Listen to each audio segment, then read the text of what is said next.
live content is exactly what we have done here, such that over here, this is my laptop here.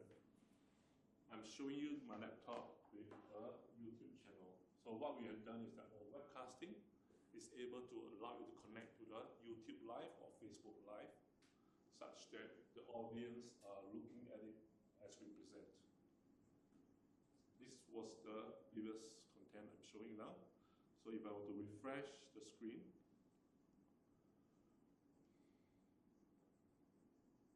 okay.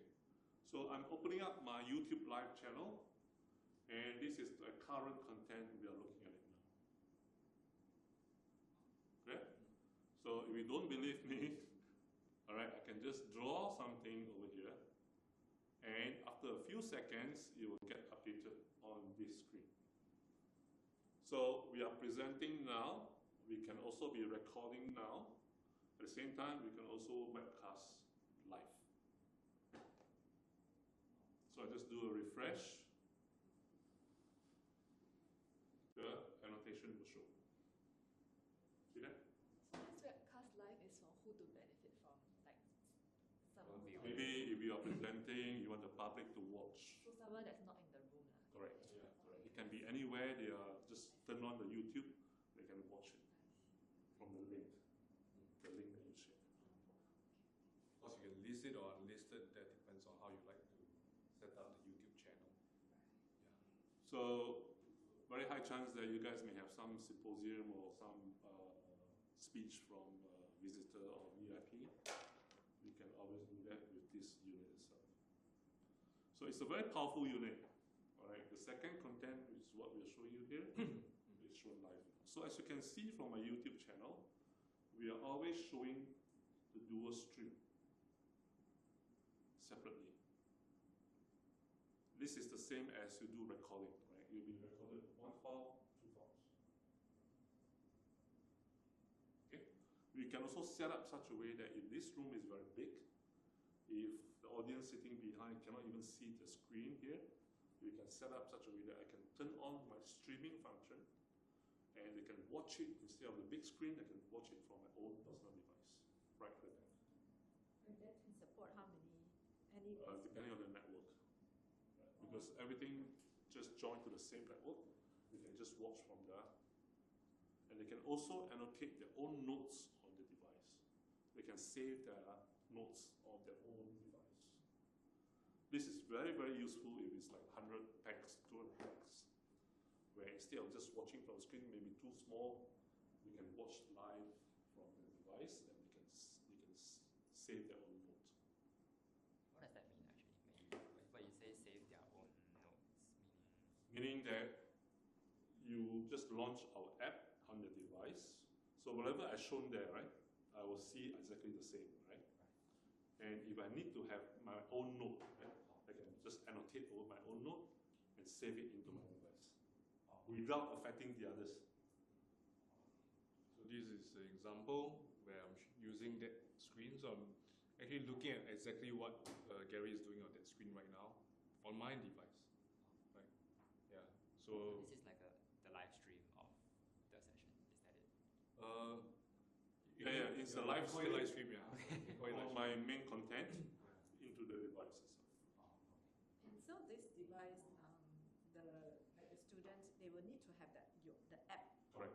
If they want to write, if they just want to view, it doesn't have to have the app. Then they just go to the YouTube link and do it. No, they just open up a browser page and they just join the network and they just view from their own device. Oh. Yeah.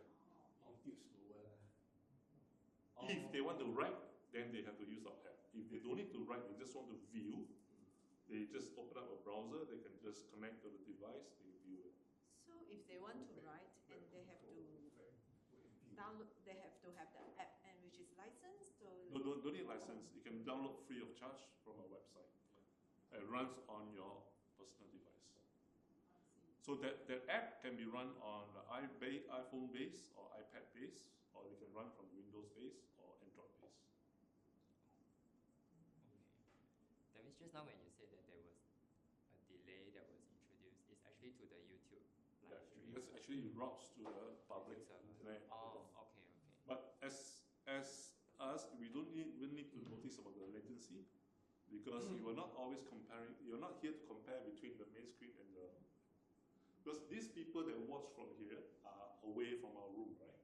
They will not see a comparison between the live. All right, right, right. Okay. And that will be saved in your YouTube account, is it? You Yes. can- It's my own channel. oh. So all this can be set up in the box itself. Good. All right. Next, we're going to cover a little bit more about conferencing, okay, which I'm sure you're going to be using quite a lot. So I have over here, I have set up a Teams account that runs from the box itself. And all I need to do is that I can just drag it down and let the Teams start off by putting up on the screen here. So as we present in this room, whoever is away out of this room, they can join us from a Teams call, or it can be a Zoom call. Right? It's up to you to call. Right? So once the Teams is established, I will show to you how we can share content that involves the students as well. Okay? So it's the same as how you do Teams or Zoom over your laptop. It's the same. So my Teams is up. All right. So I'm going to do a live call. Okay. And I'm going to call, let's say I call Desmond.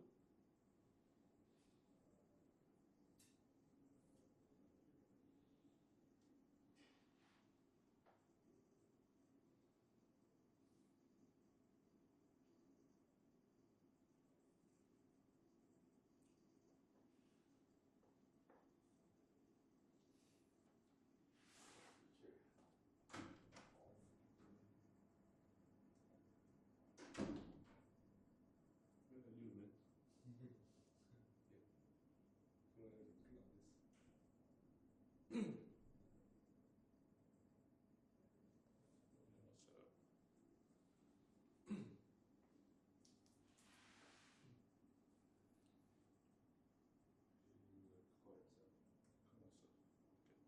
So now I'm going to simulate an actual call. Okay. So as you can see now, this is using my room camera here to call. Right. So this is our local end. And over here, I'm receiving the call.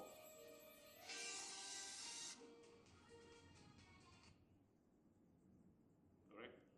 So now I'm looking at you guys. I'm not with you.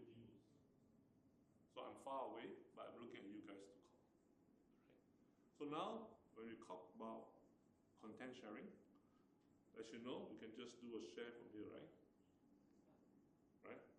So whatever I'm sharing now is that whatever is shown on the second screen. Okay, so now I've shared. See, there's a green borderline, which just now won't see, which means now I'm looking at this content from over this room. So now if I were to write, you guys locally will see, and I can see the writing here. So this is an actual simulation of a live web conferencing call, which we are still able to engage the in-room audience as well as the far-end audience. So we are sharing whatever you shared here to the far-end. Anytime you want to change, you can always click here, save. I can always change my content like that. I can change my sequence. I can be a one-screen content. I can be a visualizer content. See, it gets changed over there. So here's the logic about web conferencing. It's just like how you use a laptop to call. It's the same. Nothing fanciful, but it's the same. Okay? But the difference here is that when you use your laptop to call, you're always tied to your own laptop content, right? Which means that the audience may not be looking at your content as well unless you share it here. But the way we set up here is that we're using the device to call, which means that you guys don't even need to join the call or make the call. You can still be engaged together.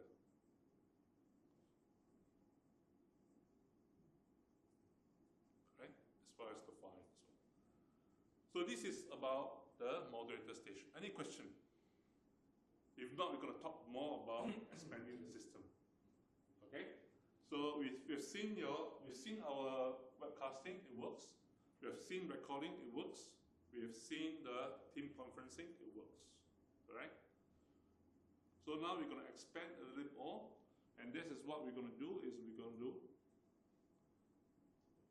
go to a hybrid flipped classrooms.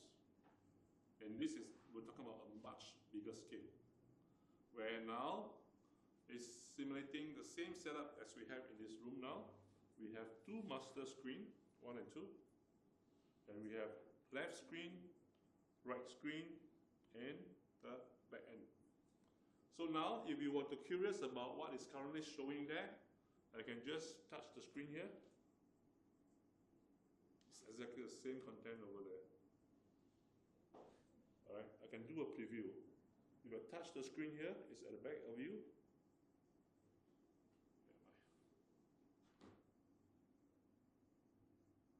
See, it's playing back the video, that's back of you. You're going to touch the screen here, it's this content. Overall, I can just turn on the switch here. You can see all the content currently showing. Why is it useful? So it's meant to be for the presenters to do a preview of what the students are seeing. Now, this is just a small room. You can see exactly directly. But if it's a big room, as a presenter, you don't need to walk all the way down the aisle to see to check on the screen. You can just touch on any station here. You can check what the content is doing, what the student is doing next. So it's a very useful tool for the presenter to use if they want to check what is the students are doing now. Most of the time, only when you group up, those kind of group work sessions when you break out, then normally the faculty want to see how each individual groups are doing before they go to each group. Yeah, so normally that's how it's done to be useful. Okay, so for those back-end support team or the IT team, it's very simple to set up. Okay, the way we set up this kind of a setup here is about each of the station. You just need to have a screen, preferably an interactive screen, and our box here. Between these two devices is just two short cable, HDMI and USB. That's all. Likewise, the same there. When we set up individual stations up, we will just connect the LAN of each devices back to a back-end switch. That's all. So that's for the technical setup. Right? So every of these stations here will be connected back to a switch. That's all. Right? There's no AV equipment required, equipment rack required, or there's no additional control system required at all, because everything operates from the touch itself. Okay, so now I'm going to operate. Any questions? So once I'm ready, what I can do is that I can share whatever I've shown as content to the students. For example, I want to show our talking head to the students. I can just go here and just share screen to all. See that? Every student station will get my content. Which means in a given room like this, the students don't even need to join the call. You can share the call session with everyone in the same room. And whoever wants to speak, we have the sitting mic. When you speak, the sitting mic will be able to pick up our vocal. So the file will be able to hear clearly. Okay, now if I want to share the content to the students, I just have to press this green button, share to all, and now the students are getting the content. So it's a matter of selecting which screen to share.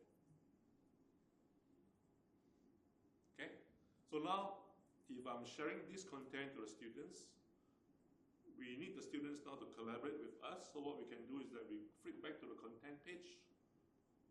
Remember, my Teams call is still ongoing here. So now I can just enable my annotation here. As you can see now, the bar starts to pop up here, which means every one of us now can just choose the color to write. So we can now collaborate with the students together over a shared content.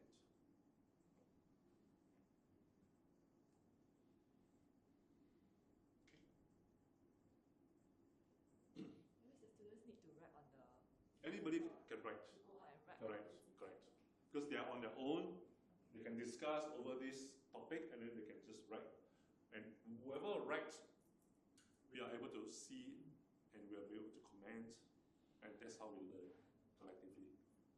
Now, if I find any of the students is playing trick or playing punk, I can disable them to write. So if I disable this button here, they can no longer write because the whole bar drops. They cannot write anymore until I resume them back one by one. So if I resume them back, whichever he wrote previously will be recalled back as well. So now only this station is able to write, but the other stations are still not able to write until I enable them back. So now everyone can write.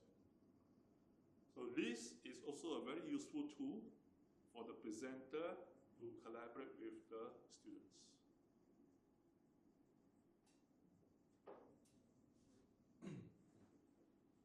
Any question about this? So it's also one of the teaching scenario, right? That we are able to, first of all, share my content to the students. The student will receive it. When the student receive it, they cannot do anything because it's locked. So they cannot do anything now, unless I stop the share. Okay? So the mode now is on where we are on the collaboration mode now. Again, they cannot do anything, but they can only write. So the moment I stop my collaboration, okay, I stop or I exit, it will stop, I save it. So whatever we have written all over it will be saved as a file. And now you can see that it's still locked. I cannot do anything anymore as a student until I stop share. So the moment I stop share, everyone recalls back to their own original state. Now they can do whatever they want. So now they're on their own. They can discuss on their own as a group. They can write on their own as a group. Likewise, over there, they can discuss on their own as a group. So remember, the moderator has to be taking full control of the class, about the flow, about the content share, how you're going to be collaborating, what time they're going to be allowing the students to discuss on their own. That's the flow. So for this function, it's only the master. The highest tier Correct. can do. Can activate it. And this tier, it means for the moderator to activate. The students itself, they cannot activate that. Right. So back to here now, okay? Just now we have shown you to share one way from the master to the students, correct? I can also do from students to master like that. See that? So whatever I showed as a student, I can push them to me, which is this. And now I can choose to share to all the rest of the students if I want to. So likewise, I can just press here, share to the rest of the students. Everybody gets the same exact content as me. So this will be the source of the sharing. They are not locked, means they can still operate on their own. So likewise, I can just now I change to 3 windows. This will also change to 3 windows. So only from here onwards, they are not able to do anything. So as I can show you, we can share bi-directionally. Not just one way, but dual way. So again, this is about flexibility. I can also choose to share, not this way. So now you have 3 windows, they have 1 window there. I can just share student to student this way. See that? My content is not shared to this students group without going through me as well.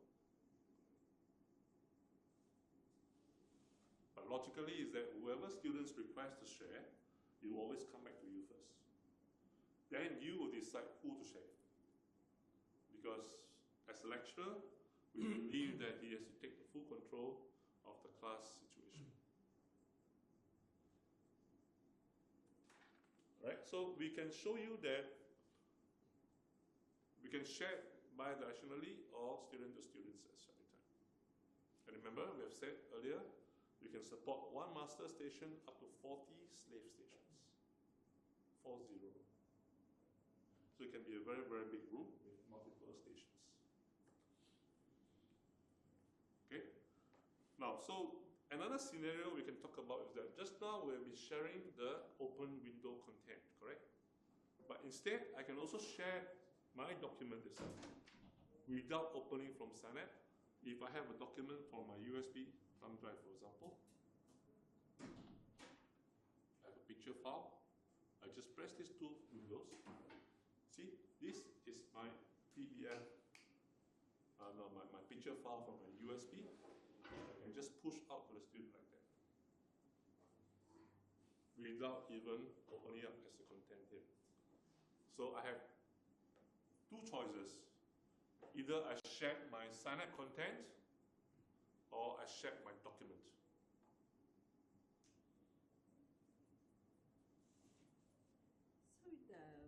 So all the recording and all these will be in the cloud or server. You don't need a server to. Do you need a For recording, Yeah. every time you record and it stops, right? As I said, you go to the internal folder of the box itself. So from the internal folder of the box, you can then choose to share to whatever you want, copy to somewhere else. So I can choose to copy to my USB thumb drive, or I can choose to copy to my network drive. So if I have a network drive configured, I can choose to copy to those network drive after the recording stops. Or I can push to share to the cloud drive you want to have. So over here, let me do a very quick example. So let's say I start record. Okay, whatever I operate here is the same as here. I stop recording. Where do I find a file? I found a file from a file explorer. You will always go to the internal file first. This is my recorded file. Right? So from here, I can choose to press the three-dot button, copy to. I can copy to USB because I have sensed the USB is connected. Now, if I have my cloud drives signed in before, I can choose to copy to my cloud drives or FTP servers.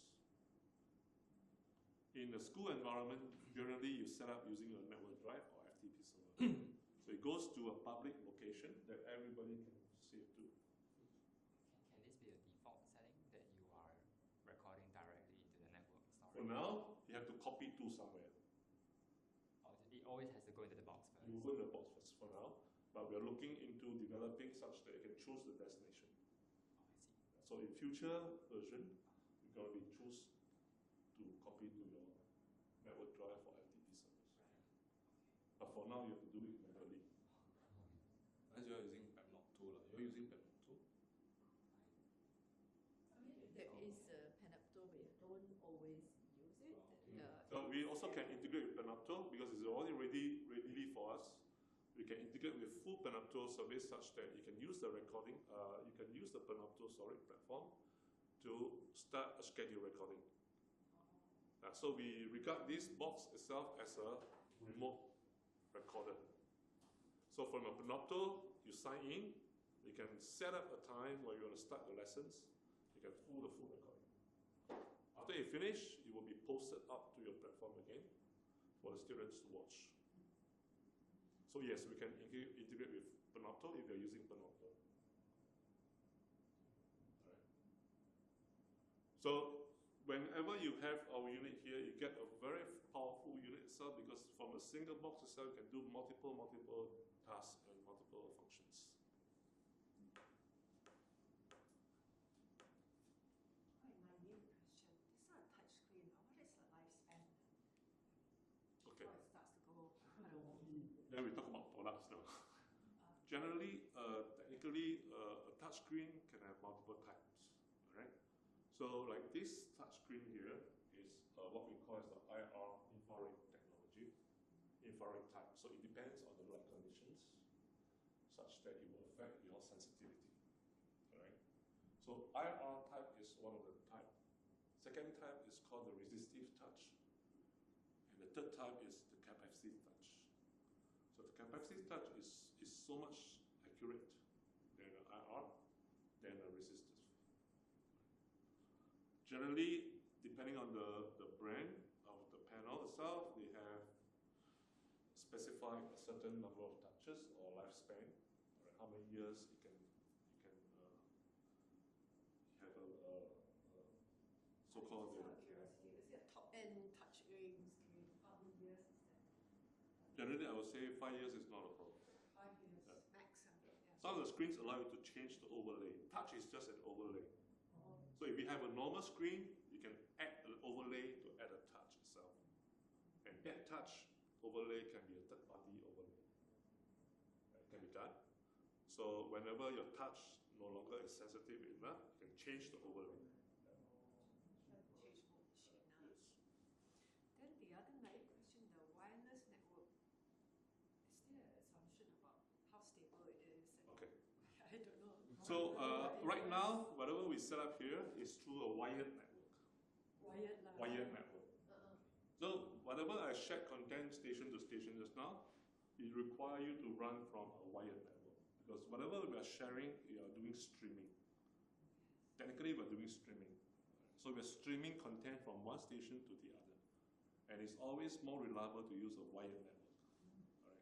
Obviously, wireless can be used, but we discourage that because it adds a lot of latency and reliability is an issue.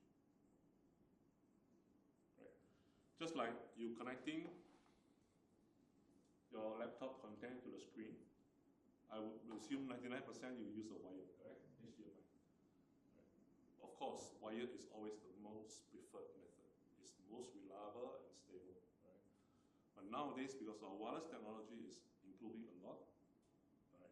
So we are able to proudly say that we can support wirelessly up to 4 devices, and that's depending on your wireless environment. So whatever we are sharing just now through our iPhone, iPad, is through the wireless network. Right. No matter it's a wired or wireless, whenever you stream or whenever you share content, they're always bound to have latency. It's just a matter of how much latency that is visible to your eye. Over here, the wireless we are sharing here, we're talking about milliseconds. Let me ask you, can your eyes determine how much is milliseconds? So my point here is that as long as your eyes doesn't notice, it's good enough. But if you ask me, technically, behind there will always be latency. Right? So how good the latency is depending on, again, the performance of the device. Different brands, they have different performance. Right?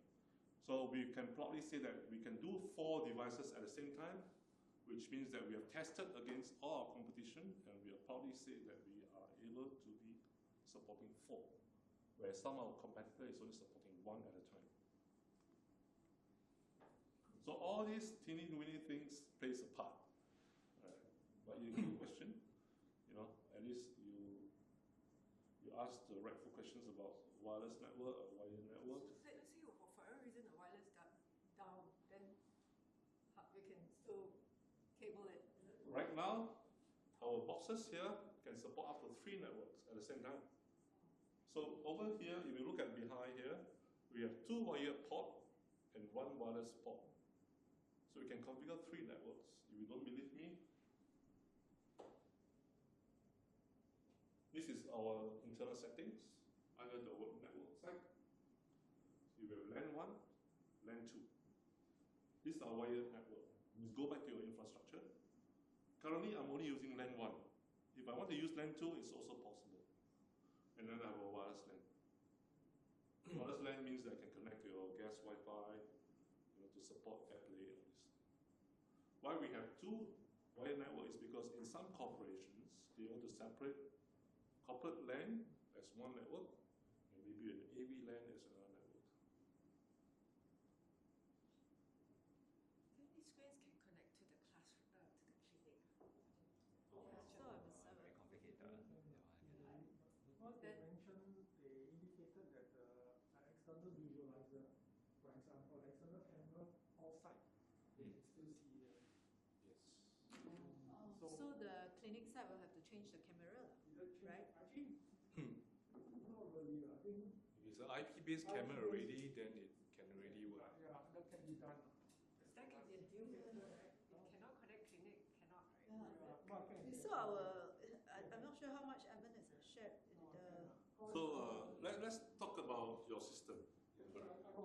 my understanding with Curve itself, your current system is using a single projection, correct? I'll just get, I'll go to one other point first. Okay. Before Okay. get there. Sure. I have an application running on a laptop. Okay. A laptop. Can the screen operate the laptop? Okay. So what we can do here is that applicable to only Windows laptop. Okay. We have this touchpad function. So whenever you press the Windows key, you already joined to my Synapse already. You see this checkbox here? Okay. So it means that it's a touchpad control that you Okay. activated here. Okay. It's actually nothing fanciful, it's just a Windows function. Okay. So whenever you use the touch screen, okay, like this is my laptop here, I can use my touch screen to control my laptop. Okay. That's, So this is applicable to only Windows laptop. So if you open up applications like Adobe or whatever, you can just touch the screen to control it. yeah, I'm asking that because it's important for us. Yes. We have hearing equipment, medical equipment that's connected to a laptop to run As an app, lah. as an Okay. app. And the screen is used to display what's going on the laptop. Students will gather around, talk about it, press the button there. And actually, every press on the screen is Yes. activating a function on the medical possible. equipment. It's possible, right? Yes. That's one. So this is the same as, let's say you're presenting, you're running a PowerPoint here. So instead of having to go back to your laptop to change the slides, I can just touch the screen to change the slides. Okay, so this is applicable if you're using a Windows laptop, it's built in already. Now, whatever if you're using a Mac. No, it's okay. Then, A Mac cannot support natively, but if you want to have the same function on the MacBook itself, just use our app. Our app is able to add on these functions to the MacBook. I'm just letting you know. okay. And the function that you mentioned just now, the PAD, it's a Windows function, and this is operating wirelessly. Only from wireless. Okay. So if my Wi-Fi is compromised, that means that that function is not available, right? If you're using a wired, you can't function. Okay. That's important to us. This is called a touch. It's a touchback function. Currently it's wireless. Touchback function. Yeah. We're using our current system is a smartboard. It's long time, 10 years already. So it's all wired. I see. So that's where we're coming from. And then the second, Our audiovisual laptop, is it HDMI? yes, the new ones are all HDMI. So can These are using audio. support HDMI? Yeah. Okay. Sorry. It can support, the box can also This support box HDMI. actually. Okay, as I mentioned just now, to set up this station, you just need two short cables. HDMI output to the display and USB to the display as well. So we cannot have another So HDMI. like the laptop, Yeah. which one we use right now, is running wireless. Everything is wireless now. So when we operate the odometer, right, it's no wire. It's Yeah. using wireless. So that is a challenge. So that is using what? That's using Wi-Fi. Wi-Fi. Yeah, that's a challenge.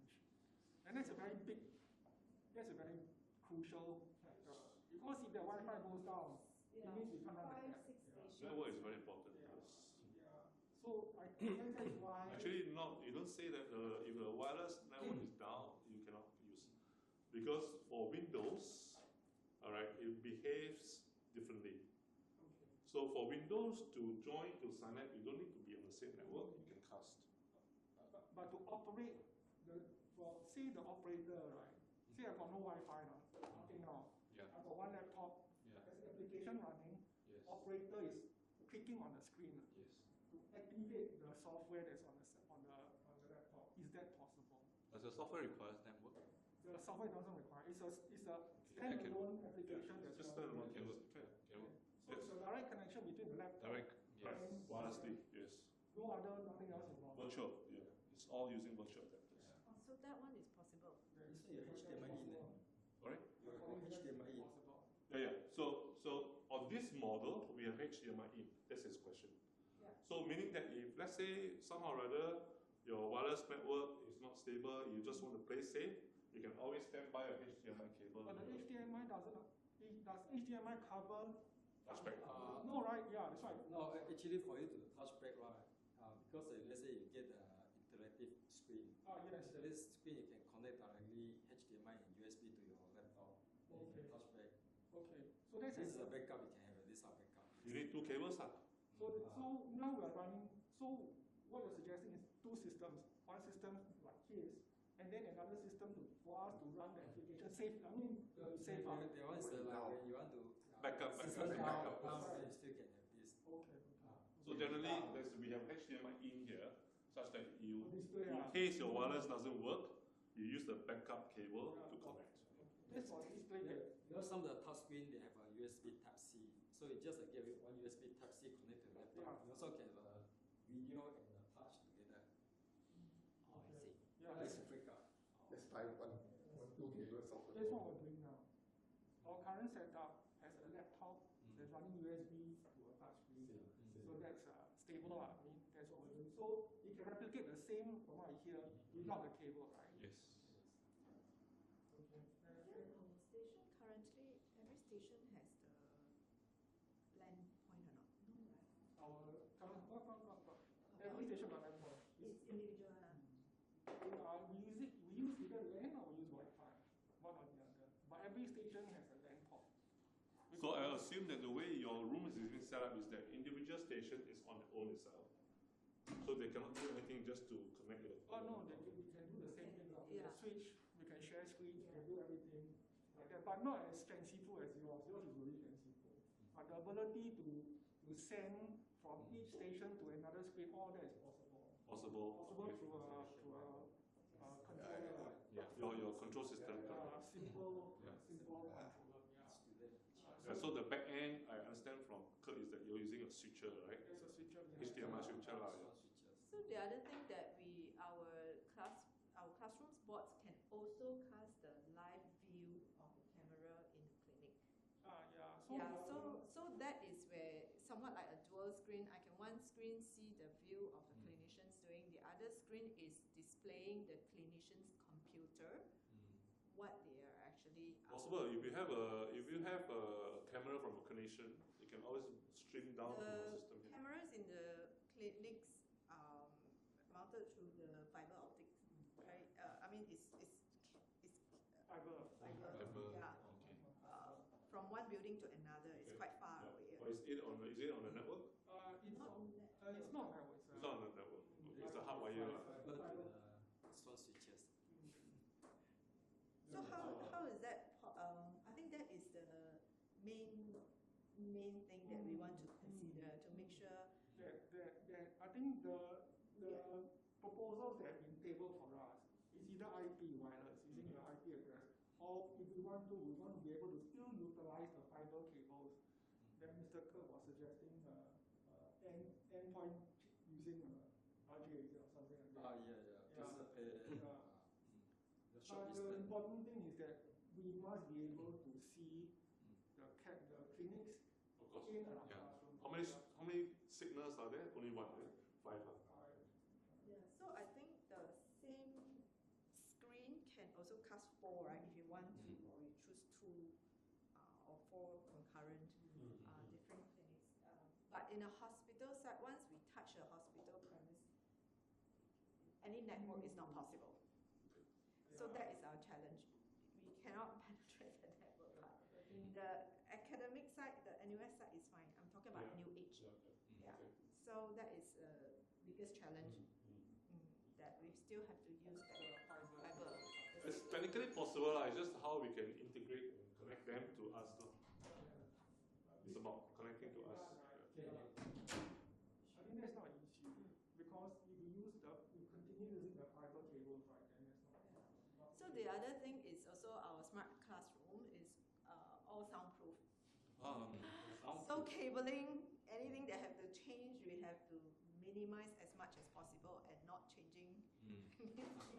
So that is that we can't break the, we can't even lift the carpets up or behind the wall and So that is. I think as long as your room is network ready with all the network points, it's easier for us.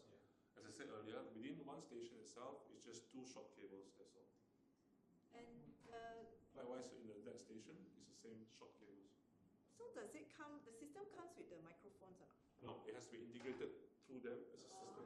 So the microphones and accessories all add on to the system. Yeah, the cameras and such. Yeah. For us, to us, microphone and cameras are third party. It can be any brand as long as we can integrate them together. And the monitors are also third party, or so you're primarily meant just for the system, right? The Synapse system. Synapse only. Yeah, correct. Yes. So based on your experience, like which smart, not smart, the TV or the screen that is actually recommended? They are all your LG. You mean the brand? Yeah. To us, it can be any brand. But again, looking at the specific, of the LG or the Samsung, it can be, these are more commonly used now. All right, and there are some that is like China made, or these are not highly recommended, but those Korean brands are. That also can. Sorry? Prism. Yeah. I thought it's the consumer TV, right? Yeah, Prism is only consumer. So it can only work with this interactive. Prism is not recommended because it's consumer TV. And the specs wise, what we're using here is a commercial grade. So the lamp hour, the lifespan should be better than those consumer grade. Consumer grade are those that you use at home. So in terms of the performance and adjustment wise, compensation wise, commercial grade will have more. Right? So if you ask me, there's no preference, but I would say LG, Samsung, they are all safe brand. Because most of the install they use these two brands. So that we have to source it ourselves. No, it's the AV. Oh, I see. So everything will be done. Kirk is our partner, so-called, that he will be able to help to design a system where they integrate all the brands together to form one system. Right? And we are just part of it. Most important component. Correct. Yeah, because whatever you see just now through our demo, the intelligence comes from our box. The screen is just a screen to us, but the screen feature-wise, we're not using that at all. But the intelligence comes from our box itself, where we develop software. And so does it mean this is the box? So we do away with the back of the classroom, the whole tower. Right? Will minimize. We'll still require a small rack, but can throw away a lot of stuff. One small rack will still be required. That is for what purpose? The fiber optics are still coming in. Oh, I see. Okay. And Yeah. then you still need a switch, right?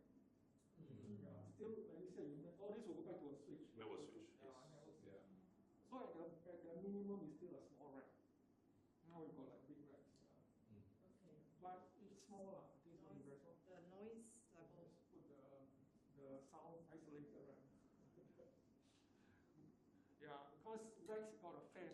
Yeah, the fan will generate. Yeah, so we want to make it something. We want to have something quiet. See, whatever you have as a system there in your premises now are those systems that I came from.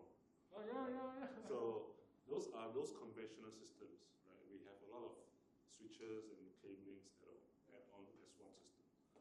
But if you look at ours here, we don't even have a rack of equipments where the hardware becomes more simplified and the cabling is so much lesser. So if you look at the image here, we talk about future expansion as well, right?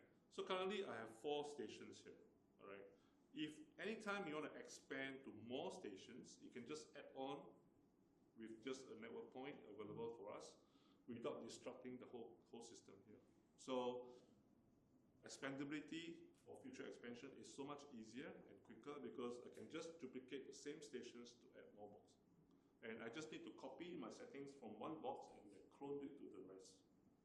So it will help those administrators and support guys to expand the systems easier rather than you have to reconfigure your hard wiring for the current system that you have. I'm sure because I came from that kind of setup.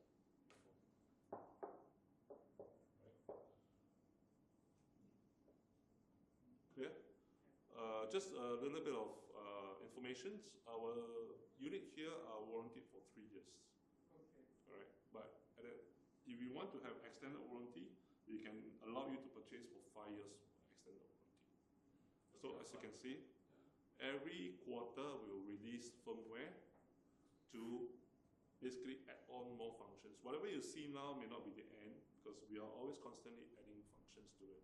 As long as your hardware is alive, you get to enjoy all these free upgrade, of feature set that we can provide you as a firmware upgrade. Yes. Which other We have done a few in different polytechnics. One of our key project here is about Ngee Ann Polytechnic, has got similar setup.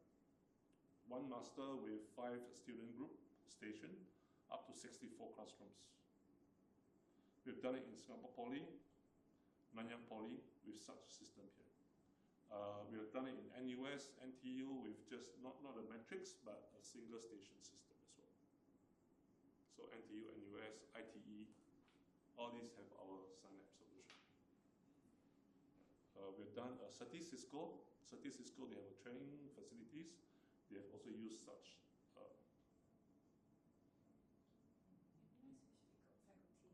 Business.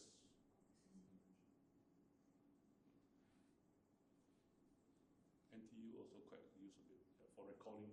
So NTU, we also have in School of Administration or Business. We also have a few of this unit itself, but just for recording purposes.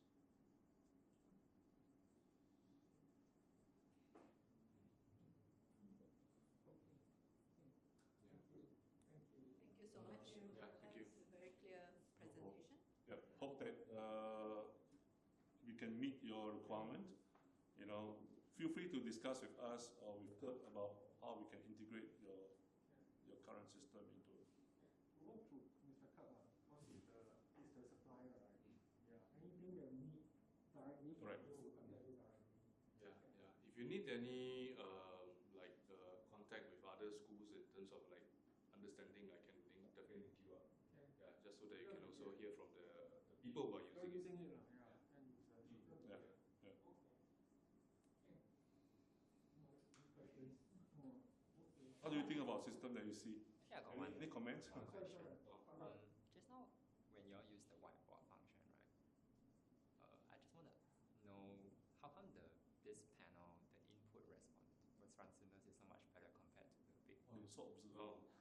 Different type of screen. Sorry? It's a different type of screen. This is Oh, yeah. Skype, Steve. Yeah, This is R. Oh. Also, it's an inherent limitation for that technology, is it?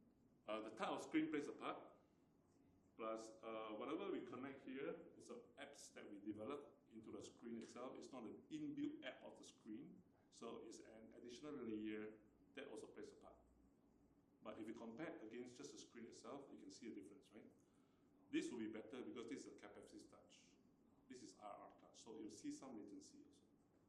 So I would always recommend, if cost factor is not a big deal, get a capacitive touch. I mean, I think it. It shows that very flexible. Yes. I mean, I How would about want to write on it. Yeah. I probably will be a bit frustrated with the amount of input lag. Yeah, right? correct. Understand. But yeah, now you have a choice to get a capacitive touch is always the best, but it's more costly. Of course, if you are using a Synapse Pro with a third monitor, I mean the screen is much smaller. The investment will be much smaller than the bigger size. I bought this just for $800. It's an Elo. Elo is quite a good brand. $800. I mean, if you're talking about like maybe 50, 60 inch, Yeah, then of course. and then if it's capacitive, it's probably going to be quite expensive. Is that a lot expensive? No. What size? I don't know. Like, Let's say this is 55. oh, this is 55. 55. This is 65. Big, right? Ours is 70, 70. right? 70. This is 65. So you need to get 86 inch 86 inch screen. ours, right? We have a 75 next door. This is how? 65. 65. Ours is 86. Yeah, I know. I know. But your current, your smart board is infrared. I think so. Yeah. Most of the current models now is mostly infrared because it's cost effective. Right, I think. Okay. But yes, I agree. It's latency is there. How you can test on? I'm happy to share.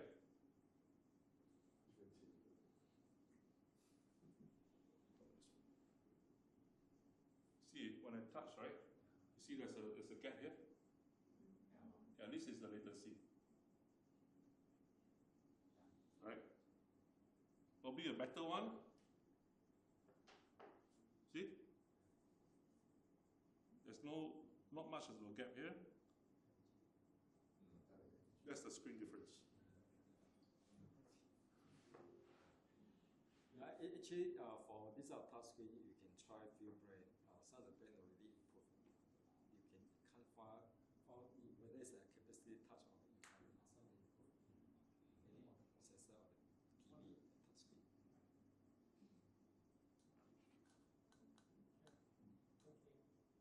How do you find our solution here?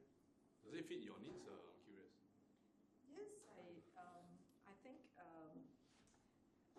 it gives us a lot of flexibility, lah. But of course, we are also limited by whatever is cabled with the Gileaks and Yeah.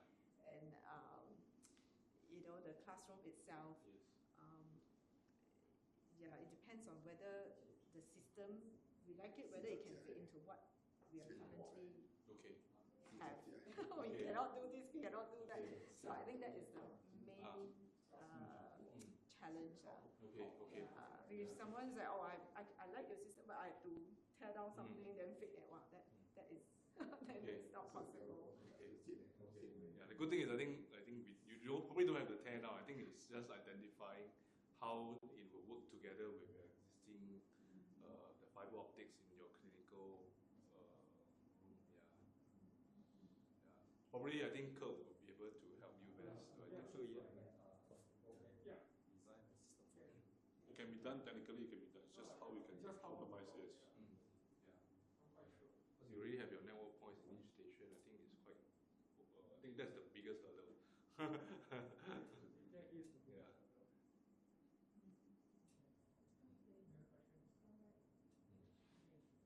Well, thank you very much. Thanks for coming. Thanks, Jeff. Nice to